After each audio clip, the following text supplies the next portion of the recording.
আমার চ্যানেলে আপনাদেরকে আমি স্বাগত জানাই। কায়রো পৌঁছে আমরা চেকিং সেরেই এয়ারপোর্ট থেকেই একটা গাড়ি নেই আমাদের হোটেলের জন্য।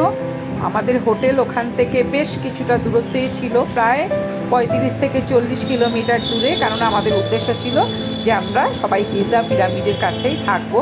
আমাদের হোটেল নাম ছিল টার্কুইস হোটেল।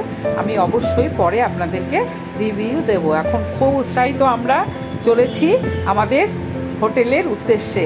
একটা ইন্টিমেশন লেটারও দরকার হয় এখানে আসার জন্য, সেটা আমি অনেক ট্রাভেলসকে ফোন করেছিলাম, কেউ দিতে রাজি হয়নি, বলেছে আপনি প্রথমবার আসছেন তাই আমরা ওভাবে দিতে পারবো না।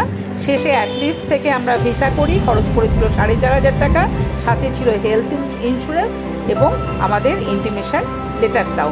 আমরা এসে পৌঁছে গেছি আমাদের হোটেলের সামনে, আর আমাদের হোটেলের সামনেই কিন্তু ছিল এই পিরামিড। আর আমি কোথা থেকে মানি এক্সচেঞ্জ করেছি সেটাও অবশ্য আমি ডেসক্রিপশন বক্সে আপনাদেরকে দিয়ে দেব।